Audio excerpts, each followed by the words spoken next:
வரஹ்மத்துல்லாஹி வபரகாத்துஹு.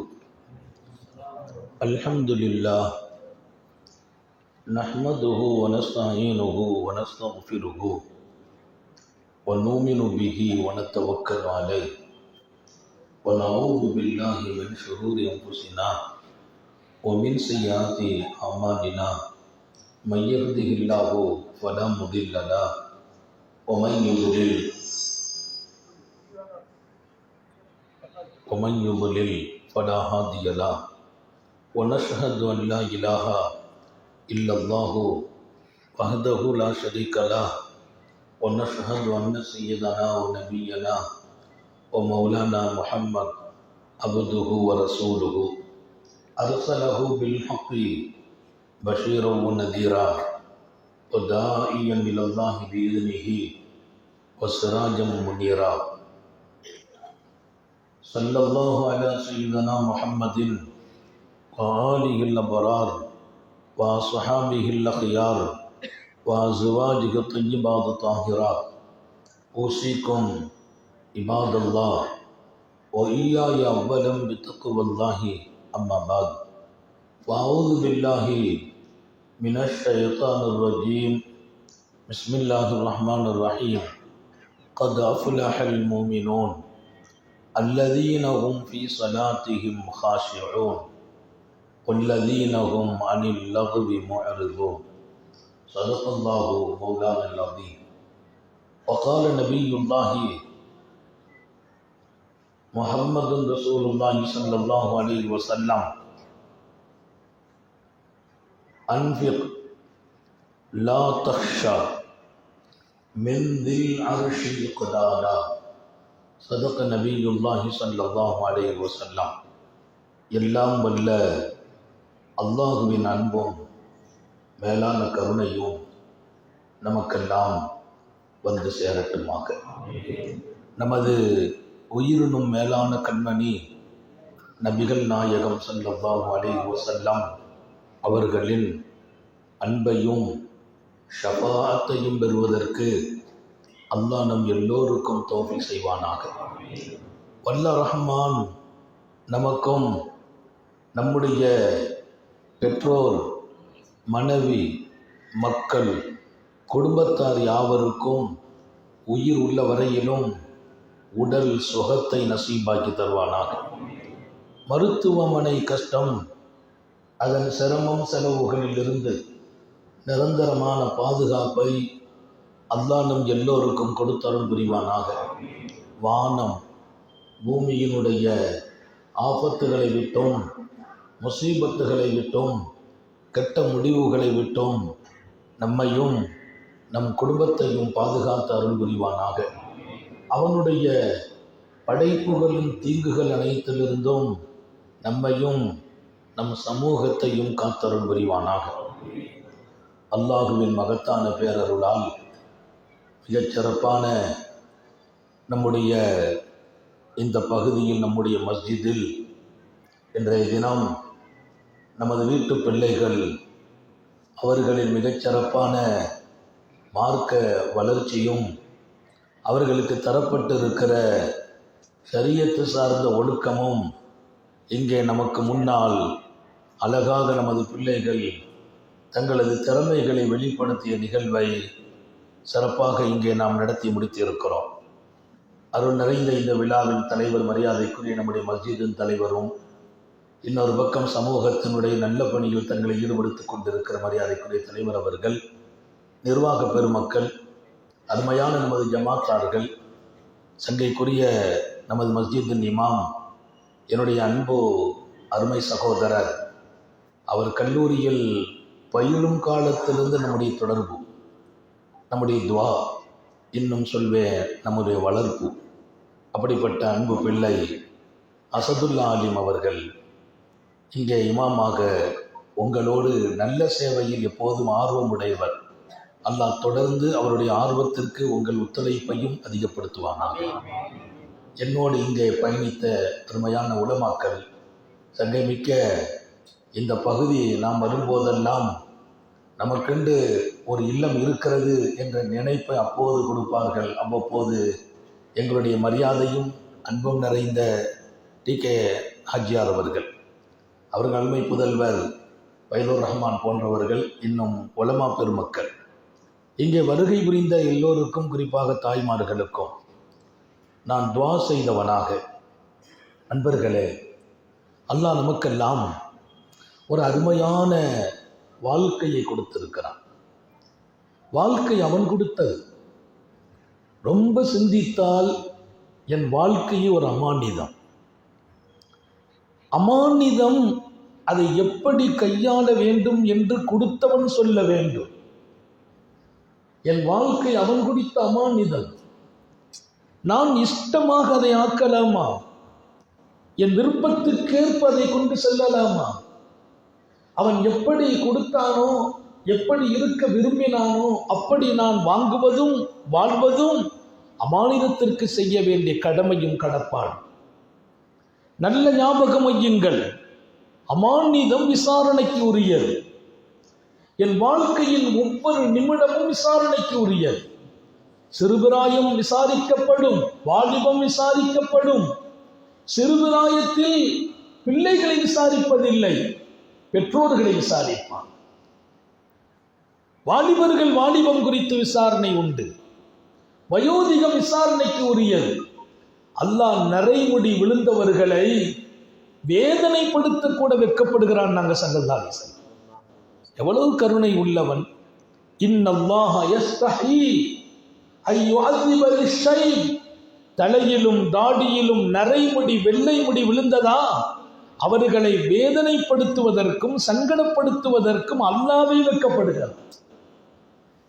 இங்கே நான் கேட்கிறேன், எனக்குள்ளே நரை விழுந்த போது, வெள்ளை விழுந்த போது எனக்கு வேதனை வருவதற்கு அவன் வெட்கப்படுகிறான் என்ற அந்த உயர்ந்த செய்தியோடு, நரை விழுந்த பின்னாலும், தாடியிலும் தலையிலும் வெள்ளை முடி விழுந்த பின்னாலும் இன்னும் அவன் கடமையில் நான் பலகீனமாக இருப்பதற்கு நான் வெட்கப்பட வேண்டாமா? வெட்கப்பட வேண்டுமா இல்லையா? என்னை தண்டிப்பதற்கு அவனுக்கு வெட்கம் இருக்கிறது.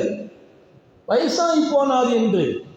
வயசான பின்னாலும் நான் அவனை மறந்தால், அவன் கடமைகளை விட்டு வெளியே போனால், ஷரியத்தின் வாழ்க்கையை நான் எடுக்காவிட்டால் நான் வெட்கப்பட வேண்டும் என்பதில் ரொம்பவே கடமை இருக்கிறது நமக்கு. எந்த முகத்தோடு அல்லாஹ்வின் தர்பாரில் இருக்க போகிறோம்? ஒரு நாள் மரணம் உண்டு. அது நான் பிறந்த போதே அறிவிக்கப்பட்ட செய்தி. பிள்ளைகள் பிறந்தால் வலது காதில் பாங்கு சொல்ல வேண்டும், இடது காதில் இகாமத்தையும் சொல்லிவிட வேண்டும். பாங்கு சொன்ன பின்னால் இகாமத்து உடனே இடது காதில். ஏன் தெரியுமா? உணர்த்தப்படும், உனக்கு பாங்கும் இகாமத்தும் சொல்லப்பட்டது. இகாமத்து சொன்ன பின்னால் தொழுகை தாமதம் இல்லை. இகாமத்து சொன்ன பின்னால் தொழுகை தாமதம் இல்லை. உனக்கு இனி ஜனாதா தொழுகை தான் மிச்சம் இருக்கிறது. பிறந்த போதே என் மௌத்தின் அறிவிப்பு என் காதில். வலது காதில் பாங்கு சொல்வதும் இடது காதில் காமத்து சொல்வதும் மார்க்கத்தின் நன்மக்களால் பதிவு செய்யப்பட்ட செய்தி.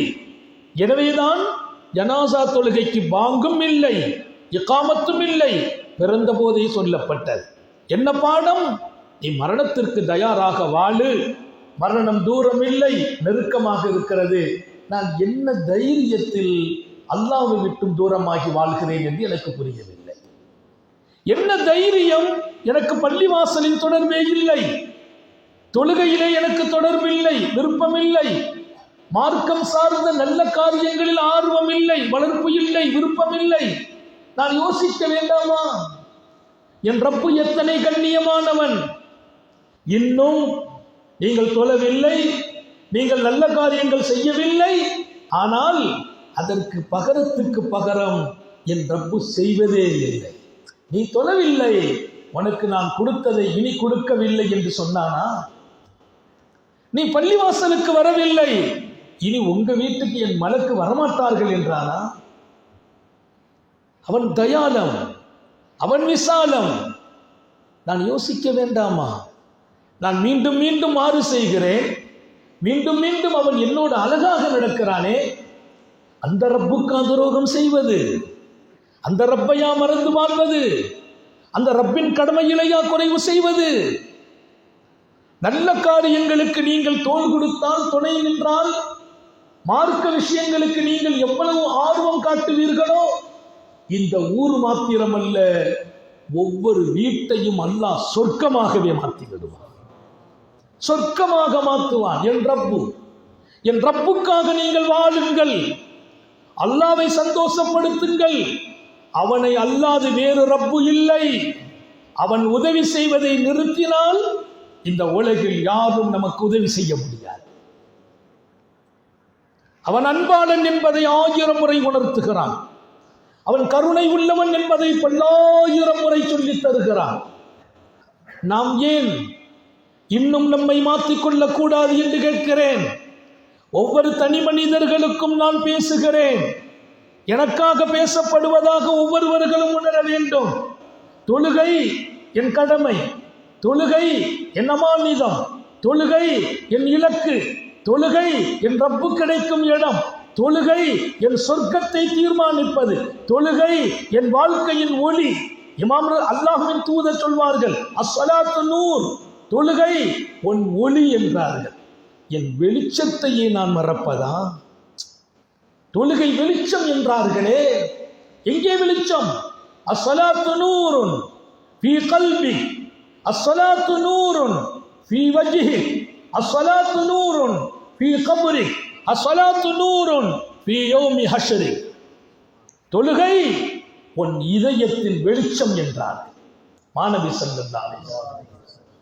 தொழுகை நூர் என்று சொன்னார்கள். எங்கெல்லாம் அந்த ஒளி என்று ஹதீஸை ஆழமாக பெருமக்கள் எழுதுவார்கள்.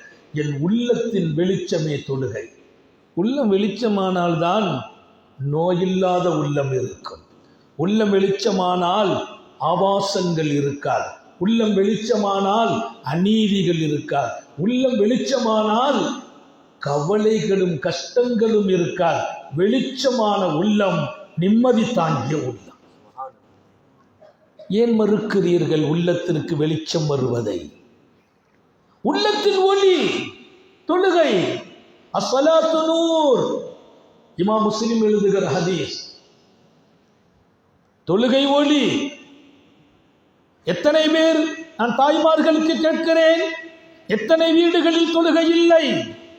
எத்தனை இளைஞர்கள் தொழுகை விட்டிருக்கிறோம்? பொறுப்பு வந்தும் கடமை வந்தும் வாழ்க்கையில் அவன் தினமும் ரிசுக்கு தருகிறான், தினமும் படுக்க வைக்கிறான், மீண்டும் எழுப்பி விடுகிறான். நான் பாத்ரூம் போனால் சிரமம் இல்லாமல் யூரினை வெளியாக்குகிறான், பாத்ரூமை வெளியாக்குகிறான். இன்னும் நான் அவனை மறப்பதா, தொழுகை விடுவதா? நான் பாத்ரூம் போகும்போது அவன் யூரினை ஸ்டாப் பண்ணினால் டோட்டல் வாழ்க்கை கேள்விக்குறியாகிறது. யூரினை நிறுத்தினால் போதும் என் ரப்பு. அவன் நிறுத்தவில்லை. அவன் இரக்கமுள்ளவன். என் வாழ்க்கையின் வசந்தம் தொழுகை, என் எதிர்காலம் தொழுகை, என் நிம்மதி தொழுகை. ஸல்லல்லாஹு அலைஹி வஸல்லம் ஹதரத் பிலாலை கூப்பிட்டு சொன்னார்கள், கும் யா பிலால், பிலால் எழுந்திரியுங்கள், வாரிஹினா பிஸ்ஸலாம், தொழுகையை கொண்டு எங்களை நிம்மதியாக்குங்கள் பிலாலே. அபூ தாவூதிலே இந்த ஹதீஸ் பதிவாகும். எங்களுக்கு நிம்மதி வேணும்.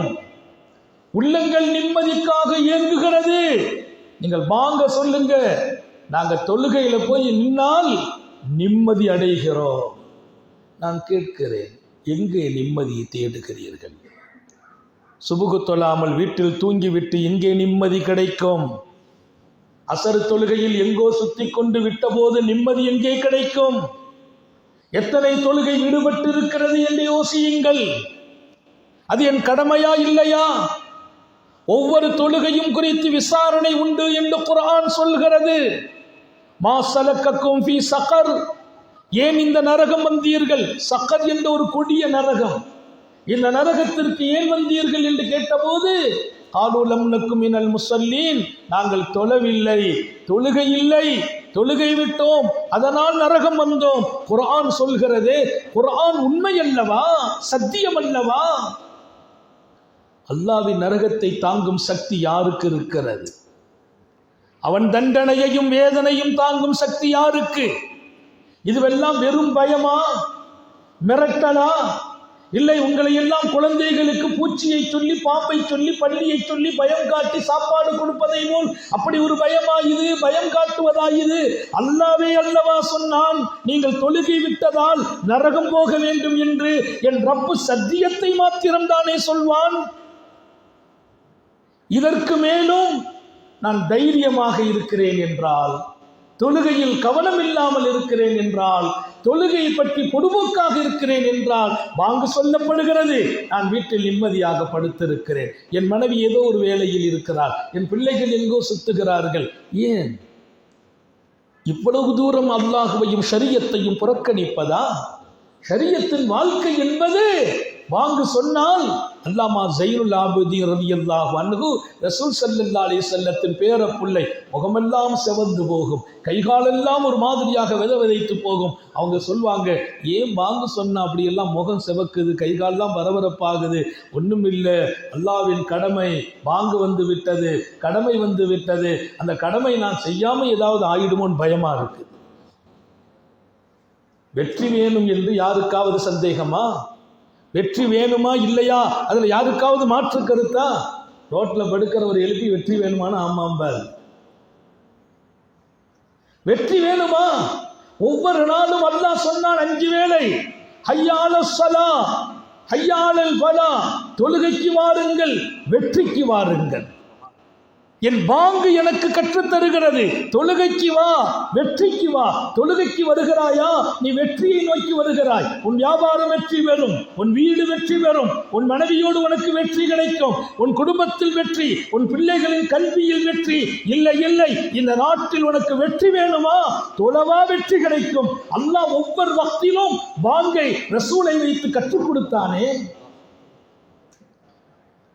வெற்றியை விடுவதா, வெற்றியை விட்டும் தூரமாகுவதா? வேறு எங்கே வெற்றி? கத் அஃப்லஹல் மூமினூன் அல்லதீன ஹும் ஃபீ ஸலாத்திஹிம் காஷிஊன். மூமின்கள் நிச்சயம் வெற்றியாளர்கள். தொழுகையில் மன ஒருமையோடு தொழுதால் அவர்கள் வெற்றியாளர்கள். என் தொழுகையில் ஓருமை எனக்குள் இருந்து நான் தொழுதால், பக்தி இருந்து தொழுதால் நான் வெற்றியாளன் என்று திருக்குர்ஆனில் அல்லாஹ் சூரத்துல் மூமினூன் என்ற அத்தியாயத்தை துவக்குகிறான். குர்ஆன் உண்மை, சத்தியம். குர்ஆனின் வார்த்தைக்கு சஹாபிகள் தலைகுனிந்து ஏற்றுக்கொண்டார்களே. நாம் அந்த பாரம்பரியம் இல்லையா? உண்மையில் கவலைப்படுகிறேன். நம்முடைய வெற்றியை நாமே நல்க விடுகிறோம், நம்முடைய வெற்றியை நாம் இழக்கிறோம். என் புள்ள படிப்பில் சங்கடப்படுறான், பாஸ் ஆகலை, பிள்ளைய சுபு தொலை வச்சுட்டு பள்ளிவாசலுக்கு அனுப்புங்க, அதுக்கு பின்னால் பள்ளிக்கூடம் அனுப்புங்க, உங்கள் பிள்ளை ஸ்கூல் ஃபர்ஸ்ட் எடுப்பான். வெற்றி இங்கே. ஒவ்வொரு பாங்கும் சொல்லும், கேளுங்கள், ஹய்யாலஸ் ஸலா ஹய்யாலல் ஃபலா என்ற வார்த்தை. தொழுகைக்கு வா, வெற்றியின் பக்கம் வா. தொழுகைக்கு வரும்போதெல்லாம் நீ வெற்றியின் பக்கம் வருகிறாய் என்று பகிரங்கமாகத்தான் அறிவிக்கப்படுகிறது. யாரோ ஒருவர் அறிவித்ததல்ல, வானவர்களை வைத்து அல்லாஹ் இந்த சமுதாயத்திற்கு கற்றுக் கொடுத்த ஒன்றுதான் பாங்கு. பாங்கு சும்மா சொல்லுங்கன்னு சொன்னது இல்லை. மலக்கு வந்து கனவுல வந்து சொன்னார், செய்தனா செய்தின் கனவிலே அப்துல் ரப்புடைய கனவுல வந்து சொன்னாங்க, இப்படி சொல்லுங்க, இதுதான் தொழுகைக்கான அழைப்பு. அண்ணலார் ஏற்றுக்கொண்டு மகிழ்ச்சி அடைந்து, நம்ம ஆசை நிறைவேறிட்டு, நம்ம எப்படி தொழுகைக்கு அழைக்க நினைச்சிட்டு இருந்தோம், அல்லாவே மலக்க வச்சு கற்றுக் கொடுத்துட்டான், சொல்லுங்கள் என்கிறார்கள் உத்தம நபிகள். மலக்கின் வழியே சஹாபியின் கனவில் காட்டப்பட்டு உமர் இப்னுல் கத்தாப் ஓடி வந்து சொன்னாங்க, என் கனவிலும் இந்த காட்சி வந்தது. தொழுகை ஒளி என்றார்கள், உன் இதயத்தின் ஒளி. நூறுன் ஃபில் கல்ப், இதய ஒளி. உன் நூறுன் ஃபில் வஜி, உன் முகத்தின் ஒளி என்றார்கள். முகம், தொழுகையாளி முகத்துக்கே ஒரு வெளிச்சம் இருக்கும், ஒரு பிரகாசம் இருக்கும். நாம் பவுடரை போட்டு சோப்பை போட்டு முகத்துக்கு பிரகாசம் கொடுக்கறது அந்த கொஞ்ச நேரம் பளிச்சுன்னு இருக்கும், அப்புறம் அது போயிடும். அதை செய்யணும், ஏன்னா நம்ம முகம் எப்போவுமே ஒளிமயமாக வச்சுக்கிடணுங்கிறாங்க. அதை கொஞ்சம் பூசுவோம், போயிடும். ஆனால் எப்போதுமே முகம் ஒளிவாக இருக்கும். எதை கொண்டு? அஸ்ஸலாத்து நூர், தொழுகை உன் முகத்திற்கும் ஒளியை தரும். முகத்தில் ஒளி வேணுமா? தொழுகை. ஒன்னூரும் ஃபீ கப்ரிஹி, நீ மரணித்த போது மண்ணறையில் கொண்டு உன்னை வைத்த போது மகன் போகி விடுவான், தந்தை போகி விடுவார், நண்பர்கள் போகி விடுவார்கள், நீ யாரையெல்லாம் நம்பி வாழ்ந்தாயோ எல்லோரும் போகி விடுவார்கள். நீ தன்னந்தனியாக கபருக்குள் வைக்கப்பட்ட போது நீ தொழுத தொழுகை அங்கே உனக்கு ஒளியாக வந்து நிற்கும் என்றார்கள் நபிகள் நாயகம். என் கபருக்கு கூட நான் தனிமையில் ஒளிவு பெறுகிற இடம் நான் தொழுத தொழுகையால் கிடைக்கிறது. எப்படி விடுகிறோம்? எப்படித்தான் மனசு வருகிறது? எப்படி தைரியம் வந்தது? என் ஆசை, இனி இந்த பகுதியில் இதை கேட்கிறவர்கள் யாரும், எங்கே எத்தனை ஆயிரம் மக்கள் கேட்பார்களோ எல்லோருக்கும் சொல்கிறேன், இனி ஒரு தொழுகை என் வாழ்க்கையில மிஸ் ஆகக்கூடாது. அல்லாஹ் தௌஃபீக் செய்வான். தொழில்ல யாரும் கேட்க போறது இல்லை. மனைவி கொஞ்ச நாள் சொல்லுவாங்க, விட்டுருவாங்க. மனைவியும் தொலை போறது இல்லை, நாமும் தொழில போயிடுவோம். ஒரு நாள் நம்முடைய வாழ்க்கை முடியும் போது இத்தனைக்கும் சேர்த்து மண்ணறையில் கேள்வி உண்டு. யாருமே இல்லை, என்ன பதில் தான் சொல்வோம்? என்ன பதில் சொல்வோம்? அங்கே சத்தமிட்டால் யார் வருவார்கள்? தயாராக வேண்டாமா? நான் வியாபாரத்திலே பரக்கத்தில்லை, தொழுது விட்டு வியாபாரத்துக்கு செல்லுங்கள். வியாபாரம் பரக்கத் என்கிறார்கள் பெருமக்கள். என் தொழுகையால் தொழிலிலும் பரக்கத், தொழிலிலும் வெற்றி. ஒரு அலட்சியம் காட்டப்படும் இடம் தொழுகைக்கு இருக்கக்கூடாது இல்லையா? எதிலேயோ அலட்சியம் காட்டுவதை போல் தொழுகையிலும் அலட்சியம் காட்டினால் அது எவ்வளவு ஆபத்தானது, ஆரோக்கியமற்றது, அல்லாஹ்வின் அதிருப்திக்குரியது. தொழுகையில கவனம் மாறின போதே சஹாபாக்கள் துடிச்சு போயிட்டாங்க. கொஞ்சம் கவனம் மாறுச்சு. அன்சாரி சஹாபி ஒருத்தர் தொழுகிறார். அவருடைய வசந்த தோட்டத்திலே நின்று தொழுகிறார். அது ஒரு வசந்த மாளிகை, தோட்டம் மாதிரி இருக்காது. சுத்தி சுத்தி சுத்தி சுத்தி மரங்களும் கனிகளும் பூத்து குலுங்குகிறது. அந்த ரம்யமான இடம், அற்புதமான காற்று, மனம், கனிகள் எல்லா இடத்திலும். அவர் தக்பீர் கட்டி தொழுதவருக்கு ஒரு பார்வை அப்படியே பார்க்கிறார். அந்த பார்வை கனியின் பக்கம் போயிட்டு எவ்வளவு அழகா இருக்குது என்று பெருமிதப்பட்டார். அங்கே இருக்கிற கனிகளும் பழங்களும் அவருக்கு பெருமிதத்தை கொடுக்குது. தொழுகையில தக்பீர் கட்டின பின்னால்தான் கொஞ்சம் அப்படி கவனம் அப்படியே சுத்துச்சு. விடமாட்டானே, தொழுகையில் அல்லாஹ்வை அடையணும். ஷைத்தான் விடுவானானா விடமாட்டான். 1000 கவனம் வெளியில் போகும். இமாம் அபூ ஹனீஃபா ரஹ்மத்துல்லாஹி அலைஹி வாழ்க்கையில் நான் படித்தேன். ஒருத்தர் ஓடி வந்தார் ராத்திரி. இமாமுல் ஆலம் அவர்களே, என்னுடைய ஒரு பெரிய அமானித பொருளை வச்ச இடம் எங்கேன்னு தெரியல. இன்னொரு செய்தியிலே என்னுடைய சாவியை வச்சேன், எங்கே வச்சேன்னு தெரியல. இமாமுல் ஆலம் சொன்னாங்க, நன்கு ஒழுவு செய்துவிட்டு போய் நின்று தொழுவாயாக. நன்கு ஒழுவு செய்துவிட்டு தொழு, ரொம்ப நேரம் தொழு, எத்தனை ரக்காத்து முடியுமோ தொழு. அந்த சாவி வச்ச இடம் அல்லாஹ் நினைவுபடுத்திடுவான்னு. இவர் போனார், தக்பீர் கட்டினார், உதவு செய்தார். அதுக்கு பின்னால் தக்பீர் கட்டினார், தொழுதார். முதல் ரக்காத்திலேயே ஞாபகம் வந்துட்டு, முதல் ரக்காத்திலேயே வேகமாக தொழுகையை முடித்து அபூ ஹனீஃபா தூங்குவாங்களேன்னு காலையில் வந்தார். இமாம் கரெக்டாக தான் சொன்னீங்க, நான் தக்பீர் கட்டினோன்னு வச்ச இடம் ஞாபகம் வந்துச்சு. இமாம் லாலம்கிட்ட கேட்குறாங்க, நீங்கள் எப்படி இவ்வளோ கரெக்டாக சொன்னீங்க, தொழுதா கிடச்சிருண்டு? எனக்கு தெரியும், நீ தொழுத உடனே உன்னை தொலை விடமாட்டான், அவன் உன்னை தொலை விடமாட்டான். 10 ரக்காத்து 20 ரக்காத்து தொழுவதுக்கு ஷைத்தான் விடுவானானா விடமாட்டான். முதல் ரக்காத்தில் கூட நீ அல்லாஹ்வை அடைகிற தொழுகையை ஆக்குவானானா ஆக்க மாட்டான். தக்பீர் கட்டினவொன்னு உன் சிந்தனையை அந்த சாவி பக்கம் கொண்டு போயிடுவான். நான் அதை நினச்சி தான் சொன்னேன்னா சாவி கிடச்சி போச்சு, தொழுக பசாதா போயிட்டு. என்னை அல்லாஹ்வை விட்டும் தூரமாக்குகிற சபதம் எடுத்தவன் ஷைத்தான். அத்தனை பேரையும் வழிகெடுத்தே தீர்வேன் என்று சபதம் எடுத்தான். குர்ஆன் சொல்கிறது, நான் வழிகெடுத்தே தீர்வேன் என்று உறுதிமொழி எடுத்திருக்கிறான் ஷைத்தான். அவன் உறுதிமொழியை தாண்டி அல்லாஹ் சொன்னான், எந்த சில நல்ல மனிதர்கள் தூயவர்கள் இருக்கிறார்கள், அவங்கள நீ என்னப்பா பண்ணுவ? அதற்கு அவன் பதில் சொன்னா, இல்லா இபாதக்கல் முஹ்லசீன், அந்த தூய்மையானவர்களை கிட்ட நான் டச்சே பண்ண மாட்டேன். அல்லாஹ் அந்த கூட்டத்தை நம்மை ஆக்கி வைப்பான். அவன் டச் பண்ண மாட்டேங்கிறான். ஷைத்தானே சொன்ன வாக்கு குர்ஆன் பேசுகிறது. இல்லா இபாதக்கல் முஹ்லசீன், பரிசுத்தமும் தூய்மையும் நிறைந்த உன் அடியார்கள், அவங்க கிட்டலாம் நான் போனால் நான் கரிஞ்சு போயிடுவேன். ஷைத்தானின் சவாலுக்கு நான் சவாலாக வாழ வேண்டாமா? சஹாபி தக்பீர் கட்டினார், தொழுதார். அந்த ரம்மியமான மரம், அந்த சூழல், அவருடைய கவனத்தை கொஞ்சம் திருப்பி அந்த பழங்களை பார்த்துட்டு சுஜூத்துக்கு போயிட்டு எழுந்திருக்கும் போது ரக்காத்து எத்தனைன்னு மறந்துட்டார். 2 3 4 ஒரே குழப்பம். தொழுகையை முடிச்சுட்டு மனசு கேட்கல, ஓடி வருகிறார் சையதுனா உஸ்மான் இப்னு அஃபான் ரலியல்லாஹு அன்ஹு தர்பாருக்கு. அன்னைக்கு அவங்க தான் நாட்டினுடைய கலீஃபா. உஸ்மான் இப்னு அஃபான் தான் அன்னைக்கு நாட்டினுடைய கலீஃபா, பெருமானார் ஸல்லல்லாஹு அலைஹி வஸல்லத்தின் கலீஃபா. அவங்க இருக்கிறாங்க ஆட்சி பொறுப்பில். ஓடி வந்தார், அப்பா கலீஃபத் ரசூலில்லாஹ் ஸல்லல்லாஹு அலைஹி வஸல்லத்தின் கலீஃபா அவர்களே, நான் தொழுதேன் என்னுடைய வசந்தமான தோட்டத்தில். அந்த பழங்கள் எல்லாம் அறுவடை காலம் ரொம்ப அழகா இருந்துச்சு, பார்வை அங்கே போச்சு, ரக்காத்து எத்தனைன்னு விட்டு போச்சு, என் தொழுகை பெரிய குழப்பமாக போச்சு, நான் ரொம்ப சங்கடப்படுறேன், மனசெல்லாம் உடஞ்சி போயிட்டேன், என்ன செய்யணும்னு தெரியல அப்படின்னார். நீ என்னப்பா செய்ய போற? ஒன்றும் செய்யலை, எனக்கு அந்த தொழுகையை கெடுத்த அந்த தோட்டம் இனி வேண்டாம், நீங்கள் அல்லாஹ்வின் பாதையில் அதை தர்மமாக ஏற்றுக்கொள்ளுங்கள்.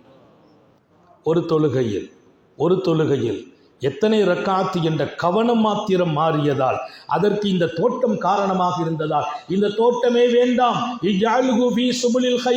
நலவுகளின் பாதைகளில் இதை ஆக்கிவிடுங்கள், இதை தானமாக்குங்கள், தர்மமாக்குங்கள், எத்தனை பேருக்கு கொடுக்க வேண்டுமோ கொடுத்து விடுங்கள், இனி இந்த தோட்டத்துக்குள் நான் நுழையவும் மாட்டேன், இந்த தோட்டத்தை அனுபவிக்கவும் மாட்டேன். ஏன்? இது என் ரப்பை விட்டும் என் தொழுகை விட்டும் என்னை தூரமாக்கியது என்கிறார். தொழுகையை விடல, தொழுகை விடுறதுக்கு தோட்டம் காரணம் இல்லை, தொழுகையில் கொஞ்சம் கவனத்தை அந்த தோட்டம் பறித்து விட்டதால் தோட்டம் வேண்டாம். என் தொழுகையை எத்தனை ஆயிரம் முறை எத்தனை காரணங்கள் பறித்திருக்கிறது, நான் அதை பற்றி கவலைப்பட்டேனா? தொழுகைக்கு வந்தேன், யாரோ ஒருத்தர் என் ஃப்ரெண்ட்ஸ் வந்தார், அவரோட பேசினேன், அப்படியே அந்த தொழுகை மிஸ் ஆகிருது. தொழுகைக்கு வந்தேன், ஒரு ஃபோன் வந்துச்சு, அந்த ஃபோன் என்ன அப்படியே அலோன்னு இழுத்து கொண்டு போயிட்டு அவர்கிட்ட பேசிக்கிட்டே ஜமாத்தெல்லாம் க்ளோஸ் ஆகிட்டு, எத்தனை என்னுடைய கைபேசிகள் என் தொழுகை விட்டும் என்னை தடுத்து இருக்கிறது, எத்தனை நண்பர்களால் தடுக்கப்பட்டேன், எத்தனை சுகமான தூக்கத்தால் தடுக்கப்பட்டேன், எத்தனை வியாபாரங்களால் வெளிச்சிந்தனைகளால் பள்ளிவாசலை விட்டும் விலக்கி தூரமாக்கப்பட்டேன். நான் என்ன மனிதன் என்று கேட்கிறேன். சஹாபாக்களுக்கும் நமக்கும் எத்தனை தூரம் இருக்கிறது, எத்தனை தூரம் உணருங்கள் என்கிறேன். பரிசுத்தமான மனிதர்களாக நான் அங்கீகரிக்கப்பட வேண்டும். பரிசுத்தமான மனிதர்கள், ஷைத்தான் நம்மை விளையாடவே மாட்டான். ஆக மிகப்பெரிய பாக்கியம். என் ஷரியத்தின் வாழ்க்கையின் முதல் அம்சமே தொழுகை. தொழுகைதான் என் ஒளி. வயோம ஹஷரிக், நாளை மறுமையில் மஹ்ஷர் மைதானத்தில் நீ வந்தால், மஹ்ஷர் மைதானம் எங்க போகணும்? திக்குமுக்காடி போய் நிற்போம், என்ன செய்யணும் ஏது செய்யணும், கொஞ்சாரி நிற்பாங்க, அவங்க என்ன கண்டுக்கிடவே மாட்டாங்க. என் மகன் நிற்பான், அவன் கண்டுகொள்ள மாட்டான். யௌம யஃபிர்ருல் மர்உ மின் அஹீஹி வ உம்மிஹி வ அபீஹி வ ஸாஹிபத்திஹி வ பனீஹி. எல்லாரும் அவங்க தங்க காரியத்தை பார்த்து ஓடுவாங்க. மகனை கண்டு தந்தை ஓடுவார், தந்தையை கண்டு மகன் ஓடுவார். ஏன்?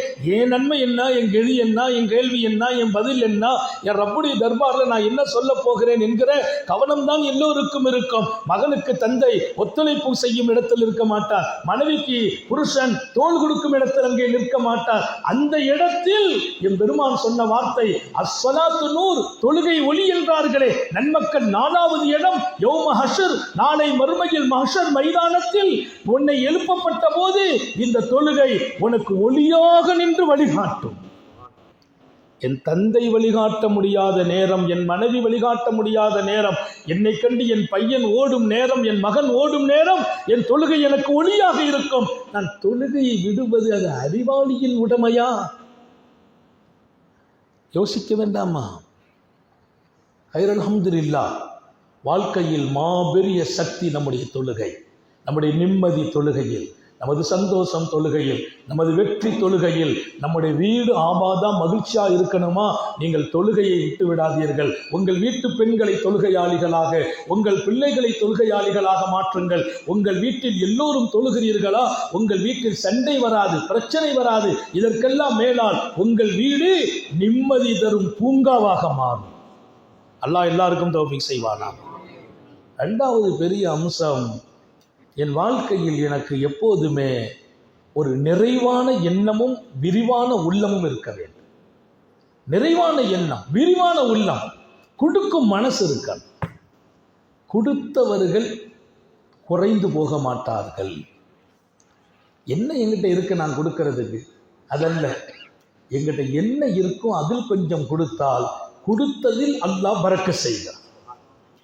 எனக்கு என்ன இருக்கிறது நான் கொடுப்பதற்கு இல்லை, எது இருக்கிறதோ அதில் கொஞ்சம் கொடுத்தேன், அதில் அல்லாஹ் பரக்கத் செய்கிறான். அப்துர் ரஹ்மான் இப்னு அவுஃப் வல்லல் நபியின் தர்பாரில் வந்து நிற்கிறார். ஒண்ணுமே இல்லை, ஒரு புதிய வியாபாரம். கொஞ்ச காலம் பால் வியாபாரத்தை கொண்டு போய் பஜாரில் துவக்கிறார் மதீனாவில். அதை கொண்டு வந்து கொஞ்சம் லாபம் இருக்குது, அதை கொண்டு வந்து கொஞ்ச காலம் தான் இருக்குது.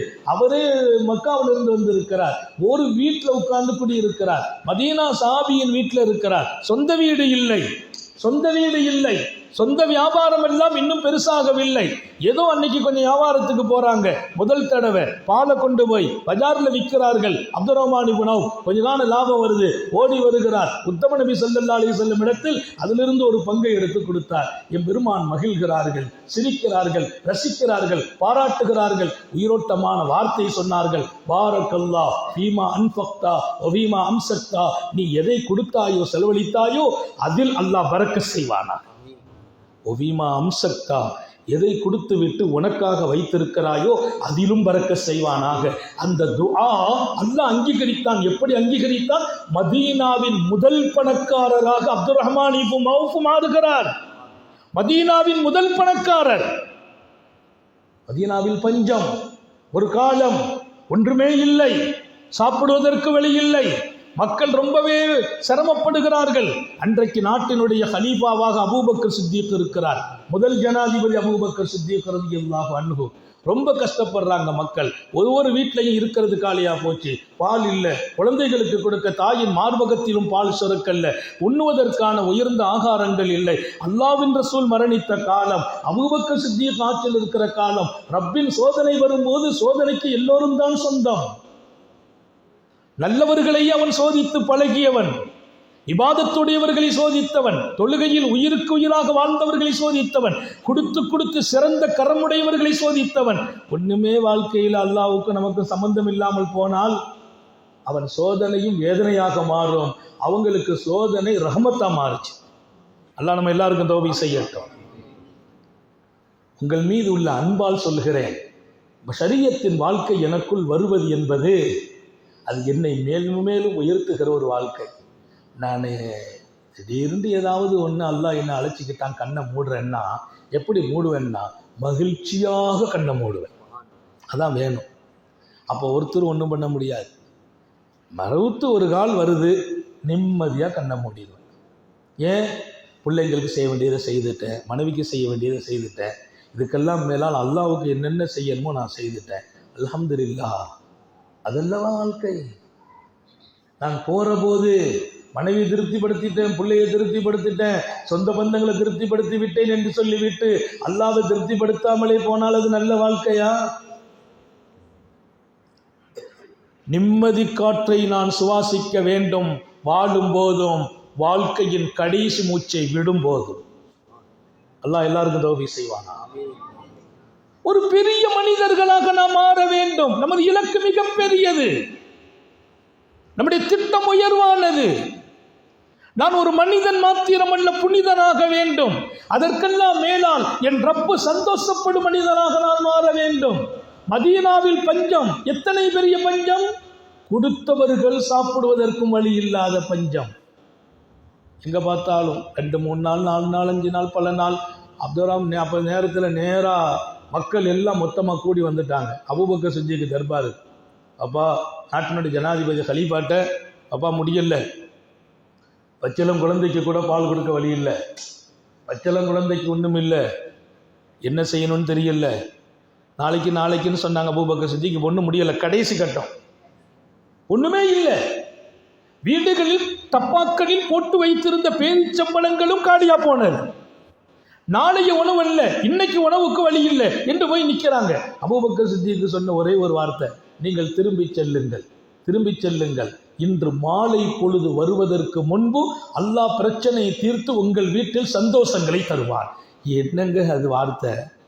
சுத்தி பார்த்தா ஒரு பக்கம் ஒன்றும் தெரியல, வானத்திலிருந்து மழை இறங்குற மாதிரி தெரியல. மழை இறங்கினாலும் நாளைக்கு விவசாயம் உடனே கிடைக்காது, அது ஒரு 3 மாதம் 4 மாத காலம் தேவைப்படும். அபூபக்கர் சித்திக்கு சொன்ன பதில் என்ன? நீங்கள் வீடு திரும்புங்கள், இன்று மாலை பொழுது வருவதற்கு முன்பு உங்கள் வீட்டில் வசந்த காலங்கள் ஏற்படும். பிரச்சனைகள் தீர்ந்து போகும், உங்கள் பிள்ளைகளுக்கும் வீட்டுக்கும் உணவு கிடைக்கும்னாங்க. எல்லாரும் அந்த வார்த்தையை நம்பிட்டாங்க. அபூபக்கர் சித்திக்கு சொன்னா உண்மைதான் வந்துட்டாங்க. நான் எல்லாருக்கும் தெரியுது ஒண்ணுமே இல்லை, ஏதோ நடக்க போகுது, அற்புதம். மாலை நேரம் வந்து குவிகிறது. எல்லையிலிருந்து ஏராளமான ஒட்டகம், அத்தனைக்கு மேலாலும் உணவுகள், எல்லாம் பூரா உயர்ந்த பாலுகள், நெய், இன்னும் உணவு சமையல் பொருள்கள் வெளிநாட்டிலிருந்து இங்கே மிகப்பெரிய மாணவியின் அன்பு தோழரின் சொந்த பொருள் அத்தனையும் வந்து குவிகிறது. மதீனத்தின் வியாபாரிகள் பூரா தெரிந்து ஓடி வந்து வாசல்ல இருக்கிறாங்க. பாவா வந்திருக்கிறது, எல்லாமே வந்து விட்டது, நீங்க எங்கள்கிட்ட கொடுங்க, மக்கள் பஞ்சத்தில் இருக்கிறாங்க, ரேஷன் முறைப்படி நாங்க எல்லாத்துக்கும் கொடுத்துட்றோம். அவங்க சொன்னாங்க, எனக்கு லாபம் வேணுமே, எவ்வளவு தருவீங்க? 1க்கு 2 லாபம் தரோம்னா, 1க்கு 2 லாபம் தரோம், இல்லை பத்தாதுன்னாங்களா. இங்க பஞ்சகாலம், எல்லாருக்கும் கொடுக்கணும், எனக்கு லாபம் பத்தாது, அப்போ 1க்கு 3 தரம் பத்தாது, 4 தரம் பத்தாது, 5 தரம் பத்தாது. அவங்க சொன்னாங்க 5க்கு மேலே லாபத்தை கொடுத்து நாங்கள் என்ன செய்ய முடியும்? சொன்னாங்கலாம் ஒன்றுமில்லை, 1க்கு 10 தருவதா ஒருத்தர் வாக்கு கொடுத்தார், அவர்கிட்ட நான் தர்றேன்னு சொல்லிட்டேன். நான் 1க்கு 10 தரேன்னு சொல்லிட்டாங்க. நான் 1 கிலோ அரிசி கொடுத்தா அதுக்கு 10 கிலோ அரிசி பகரமாக தரேன்னு ஒருத்தன் சொல்லிட்டான். அவன்கிட்ட வாக்கு எனக்கு அவன் கொடுத்துட்டான், அதனால இதை நான் அவன்கிட்டே ஒப்படைச்சிட்டேன். அப்படி யாருங்க 1க்கு 10 தருவா? என் ரப்புன்னா. பஞ்சாபில் ஹசனத்தி பலகு அஷுர் அம்சாலிஹா, 1 கொடுத்தால் 1க்கு 10 என்று அல்லாஹ் சொன்னான். இந்த பஞ்ச காலத்தில் அல்லாஹ்வுக்கு நான் வாக்கு கொடுத்து விட்டேன், இங்கே வந்ததில் எனக்கு 1க்கு 10 வேணும். அப்படியானால் இந்த மொத்த சொத்தும், இத்தனை 100 ஒட்டகத்தில் வந்த அத்தனை பொருளும், மதீனாவின் டோர் பை டோராக அத்தனையையும் அல்லாஹ்வுக்காக நான் அன்பளிப்பாக இலவசமாக கொடுக்க போகிறேன். எத்தனை மனிதர்கள்! கொடுக்கும் உள்ளம் என்பது அது கிடைக்குமா? லட்ச இதயங்களில் சந்தோஷங்களை நாம் கொடுத்த மக்களாக மாறுகிறோம். மனிதனை சந்தோஷப்படுத்தினாயா, அதுக்கு பகரமா மனிதன் கிடைக்கிறது இல்லை, மனிதனை படைத்த ரப்பு கிடைக்கிறார். மனிதனை சந்தோஷப்படுத்துங்க, அல்லாஹ் கிடைப்பான். கொடுக்கும் உள்ளம் தான் மிக பெரியது. நல்ல காரியம் கொடுங்கள். இன்றைக்கு இந்த பள்ளியில் எத்தனை நற்பாக்கியங்கள் நடக்கலாம். உங்கள் ஒவ்வொருவர்களின் பங்கும் அல்லாஹ்வுக்காக சந்தோஷமாக நீங்கள் கொடுத்து பாருங்கள். நான் சொல்வேன், உங்கள் வீட்டில் அல்லாஹ் சந்தோஷத்தின் வாசலையை திறந்து வைப்பார். கொடுப்பதற்கு 2 பேர் தடையா இருப்பாங்க. ஒன்று நம்ம நஃப்ஸு, இன்னொன்று ஷைத்தானும் நஃப்ஸும் கொடுக்க விட மாட்டான். கொடுத்தா குறைஞ்சி போயிடுவேன். இன்னைக்கு 1 லட்ச ரூபா இருக்குது, அவருக்கு 1000, இவருக்கு 1000 கொடுத்தா எத்தனை நாளைக்கு கொடுத்துக்கிட்டே இருப்பேன், கசானா குறையுதேங்கும். அல்லாஹ்வுடைய நபி சொன்னாங்க, அல்லாஹ்வின் மீது சத்தியமிட்டு நான் சொல்லட்டுமா? நாயகமே, நீங்க சத்தியம் பண்ணி சொல்றதுக்கு என்ன இருக்கு, நீங்க சொன்னாலே உண்மைதானே? இல்லை, அல்லாஹ் மீது சத்தியமிட்டு சொல்கிறேன், கொடுத்ததால் உங்கள் சொத்து குறையாது என்றார். கொடுத்தால் குறையாது. மானக்க சமாலும் மின் சதகா, நீங்கள் தானம் கொடுங்கள், தர்மம் கொடுங்கள், நல்ல காரியங்களில் செலவு செய்யுங்கள், உங்கள் பணம் குறையாது. ஆனால் இது சத்தியம் என்றார்கள் ஸல்லல்லாஹு அலைஹி வஸல்லம். நபி சத்தியம் செய்த பின்னால சொத்து குறைவா செய்யும். இந்த கிணறு இருக்கு பத்தியெல்லா, கிணத்துல தண்ணி ஊறிக்கிட்டே இருக்கும். தண்ணி ஊற நம்ம இறைச்சிக்கிட்டே இருப்போம். அடுத்த வீட்டில் வந்து தண்ணி கேட்பாங்க, நாங்கள் 2 குடம் இறைச்சிக்கிறோம். சரிங்க, நாங்கள் 2 வாளி இறைச்சிக்கிறோம். சரி, யாராவது சொல்லுவாங்க, எல்லாரும் இறைச்சிட்டா நமக்கு எங்கே தண்ணி இருக்கும், பூரா தண்ணியும் போயிடுமே. அப்படி இல்லை. உண்மை என்ன தெரியுமா? இறைக்க கிணத்தில் ஊற்று கூடிக்கொண்டே இருக்கும். தமிழ் பழமொழி உண்டு, இறைக்கும் கிணறு ஊறும் என்பார்கள். இறைக்க ஊறும் தண்ணீர். அதே போல் தானம் கொடுக்க நான் 100 வைத்தேன், 10 கொடுத்தேன், 90ஆக மாறும். ஆனால் அல்லாஹ் அதில் பரக்கத் செய்வான். அது 90 அல்ல, 90,000ஆக மாற்றுவான். கொடுக்கும் வாழ்க்கை 1000 இதயங்களை மகிழ்ச்சிப்படுத்துகிற வாழ்க்கை. கொடுக்கும் வாழ்க்கையில் ஹாலிகே கிடைக்கிறார். ஹாலிக் என்றால் படைத்த ரப்புல் ஆலமீன் கிடைக்கிறார். இங்கே ஒரு அருமையான திட்டத்தை உங்களுக்கு முன்னால் நான் முன்வைக்க விரும்புகிறேன். நான் போகிற இந்த பயணம் ஏதோ வாழ்கிறோம், ஏதோ சம்பாதிக்கிறோம், ஏதோ இல்லை, இது ஒரு இலக்கை நோக்கி போகிறோம். ஒரு மிகப்பெரிய முயற்சியை நோக்கி போகிறோம், மிக உயர்ந்த திட்டத்தை முன்வைத்து போகிறோம். இந்த வாழ்க்கையில் நான் 2 அடைந்தாக வேண்டும். ஒன்று என் சொர்க்கத்தை அடைந்தாக வேண்டும், இன்னொன்று என் ரப்பின் சந்தோஷத்தை அடைந்தாக வேண்டும். அல்லாவின் சந்தோஷமும் சொர்க்கமும் கிடைக்கிற ஒரு வாழ்க்கை. இதை நான் ஒன்றை விட்டுட்டு, தொழுகை விட்டுட்டு, தர்மத்தை கொடுக்காம விட்டு, மனுஷனுக்கு மனுஷன் சண்டை போட்டு, அவர் முகத்தை பார்த்து நான் சிரிக்கல, என் முகத்தை பார்த்து அவர் சிரிக்கல, அவரை முறைச்சிக்கிட்டு இவரை பகைச்சிக்கிட்டு வாழ்ந்தேன் என்றால் நான் இழப்பது இலக்கான மிக 2 பாக்கியமான 2. ஒன்று சொர்க்கம், இன்னொன்று என் ரப்பையை இழக்குகிறேன். அதனால் ஒருத்தரை பார்த்து ஒருத்தர் சந்தோஷமா பழகுங்கள், சலாம் சொல்லுங்கள், முகமன் கூறுங்கள், சிரித்த முகத்தை காணாக்கி விடாதீர்கள். ஒருவரை பார்த்து ஒருவர் சிரித்து பழகுங்கள், மகிழ்ச்சியாக பழகுங்கள். பள்ளிவாசலுக்குள்ளே இன்பம் இருக்கிறது, வந்து பாருங்கள், உட்கார்ந்து பாருங்கள், தொழுது பாருங்கள். ஒரு ஆணோடு ஒரு அழகிய வாழ்க்கை வாழுங்கள். ஷரியத் என்பது என் மொத்த வாழ்க்கையையும் சீராக்குவதும் சரியாக்குவதும், இன்னொரு பக்கம் என் ரப்பின் சந்தோஷத்தை கொடுப்பதும், அத்தனையும் கிடைக்கப் பெறுகிற ஒரு அற்புதமான இந்த வாழ்க்கையை இன்ஷா அல்லாஹ் இங்கே பேச வைத்தான். இந்த ஒவ்வொரு சொற்களும் உங்கள் வாழ்க்கையாக மலர தௌஃபீக் செய்வானாக. ஒரு பெரிய வாழ்க்கை. பெருமானார் சொன்ன ஒரு ஹதீஸை சொல்லி முடிக்கிறேன். அன்ஃபிக் லா தக்ஷா மின் தில் அர்ஷி இக்லாலா. நீ நல்ல செலவு பண்ணுப்பா, மனைவிக்கு செலவு பண்ணு, பிள்ளைகளுக்கு செலவு பண்ணு, கவனிச்சுக்கங்க, மனைவிக்கு செலவு பண்ணு, பிள்ளைகளுக்கு செலவு பண்ணு, வீட்டுக்கு செலவு பண்ணு, பள்ளிவாசலுக்கு செலவு பண்ணு, நல்ல காரியத்துக்கு செலவு பண்ணு. ஆனால் நீ பயப்படாத. பெருமானார் சொன்ன வார்த்தை, பயப்படாத. மிந்தில் அரிஷ், அவன் அரிஷுடையவன். அல்லாஹ் யார்? அரிஷுடையவன். அல்லாஹ்வுடைய அரிஷ் எத்தனை பெரியது! வானம் பூமியை விட விசாலமானது. வசியா குர்சி உஸ்ஸமாவாத்தி உள்ளார். அவன் குர்சி வானத்தை பூமியை விட விசாலமானது. அல்லாஹ் அரிஷுடையவன். அவனிருந்து நீ பயப்படுகிறாயா? பயப்படாதே. இக்லாலா, அவன் குறைத்து விடுவான் என்று பயப்படாதே. நீ குடு, செலவு செய், அரிஷுடையவனா உனக்கு குறைக்க போகிறான், குறைக்க மாட்டான். பயப்படாமல் செலவு செய்வாயாக. இது ஒரு நல்ல வாழ்க்கை, மாணவி கற்றுக் கொடுத்த வாழ்க்கை. எனவே நான் வாழ வருகிற இந்த வாழ்க்கையில் இனிமையாக வாழுங்கள், அன்பு காட்டி வாழுங்கள், விட்டு கொடுத்து வாழுங்கள், மனைவியை சந்தோஷப்படுத்துங்கள், பிள்ளைகளை சந்தோஷப்படுத்துங்கள், பள்ளிவாசலோடு ஒரு உறவை வையுங்கள், நெருக்கத்தை வையுங்கள், தேவையுடையவர்களுக்கு கொடுத்து வாழுங்கள். இன்னொரு பக்கம் இது போன்ற மக்தபுகளை உற்பத்தியாக்குவதற்கும் வளர்ப்பதற்கும் அவங்களை ஊக்குவிப்பதற்கும் இது போன்ற விழா ஒன்றல்ல, இன்னும் பல விழாக்களை நடத்துவதற்கு முயற்சி செய்யுங்கள். நான் ஒவ்வொருத்தங்க முன் வரணும். நான் இந்த காரியம் எடுத்துக்கிறேன், இந்த பொறுப்பை நான் செய்கிறேன், இந்த கிஃப்ட்டை நான் வாங்கி கொடுக்குறேன். கொடுத்து பாருங்கள், அந்த இன்பம் மகத்தானது. எப்படி நபிகள் நாயகம் ஸல்லல்லாஹு அலைஹி வஸல்லம் அதற்கு அப்துர் ரஹ்மான் இப்னு அவ்ஃப்ட்ட கொஞ்ச காலம் பாலை வித்துட்டு காசை கொடுத்த போது, நீ கொடுத்ததிலும் அல்லாஹ் பரக்கத் செய்யட்டும், நீ மிச்சமா வச்சிருக்கிறிய அதுலையும் பரக்கத் செய்யட்டும். பின்னால என்ன நடந்துச்சு? அப்துர் ரஹ்மான் இப்னு அவ்ஃப் ரலியல்லாஹு அன்ஹு சொத்து சுகத்தை அல்லாஹ் கூட்டினா, எந்த அளவு கூட்டினா, கொடுத்து கொடுப்பதற்கு வாங்குவதற்கு ஆள் இல்லாமல் மிச்சப்பட்ட தங்க பாலமாக அவங்க வீட்டுக்கு கீழே இருந்துச்சு. தங்க கட்டிகள் மிச்சமாக. அதற்கு ஆயிஷா நாயகி அவர்களுக்கும் நபி பெருமானாரின் மனைவியர்களுக்கும் பிரம்மாண்டமான தோட்டத்தை வாங்கி வக்ஃப் செய்கிறார். இந்த தோட்டம், இதில் வருகிற பணம் மாநபி ஸல்லல்லாஹு அலைஹி வஸல்லத்தின் மனைவியர்களுக்கு. ஆயிஷா நாயகி துஆ செய்தார்களாம், அல்லாஹ் தஆலா அப்துர் ரஹ்மான் இப்னு அவ்ஃபுக்கு சொர்க்கத்தில் ஜஞ்சபீல் சுவன பானத்தை குடிக்க கொடுப்பானாக. யாரு?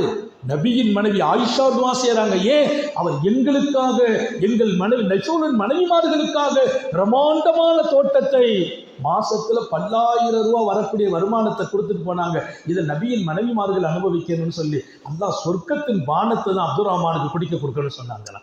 நீங்கள் கொடுத்து பாருங்கள், 1000 இதயங்களின் நல்ல துவா உங்களுக்கு கிடைத்துக் கொண்டிருக்கிறோம். எனவே விரிந்து வாழ்வோம், விசாலமா வாழ்வோம், கொடுத்து வாழ்வோம், 1000 இதயங்களை சந்தோஷப்படுத்தி வாழ்வோம், அல்லாஹ்வையும் சந்தோஷப்படுத்தி வாழ்வோம். தொழுகை தான் என் இலக்காக ஆக்குவோம். தொழுகை இல்லாது ஒரு நாள் இருக்க வேண்டாம், ஓதாமலும் ஒரு நாள் இருக்க வேண்டாம். ஓதுங்கள் குர்ஆனை, திக்ரை, ஸலவாத்தை, அஸ்தக்ஃபிருல்லாஹ் தினமும் 100 தடவை ஓதிருங்க. காலையில் 100 தடவை அஸ்தக்ஃபிருல்லாஹ், மாலையில 100 தடவை அஸ்தக்ஃபிருல்லாஹ். நீங்க ஓதினால் பாவம் மன்னிக்கப்படும், பரக்கத்து கிடைக்கும், கஷ்டம் தீரும், எல்லாவற்றுக்கும் மேலால் உங்கள் வாழ்க்கை சந்தோஷமாக இருக்கும். அஸ்தக்ஃபிருல்லாஹ் காலையில 100, மாலையில 100.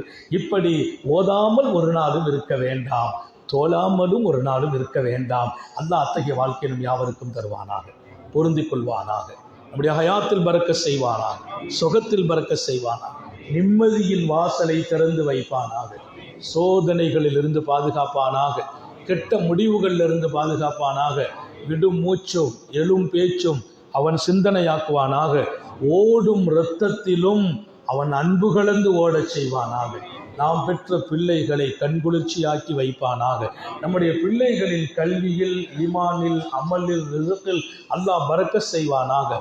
நம்முடைய பிள்ளைகளுக்கு உரிய காலத்தில் பொருத்தமான ஜோடிகளோடு திருமணங்களை நசீபாக்குவானாக. திருமண வாழ்க்கையில் கணவன் மனைவிக்கு மத்தியில் சந்தோஷத்தை தருவானாக. ஒருவர் இன்னொருவரோடு விட்டு கொடுத்து வாழச் செய்வானாக. குழந்தை இல்லாதவர்களுக்கு குழந்தை பாக்கியத்தை வழங்குவானாக. இப்போது கர்ப்பமாக இருக்கிற பிள்ளைகள் சுகமாக பிள்ளைகளை பெற்றெடுக்க தௌஃபீக் செய்வானாக. தாயையும் பிள்ளையையும் ஹயாத்தாக்கி வைப்பானாக.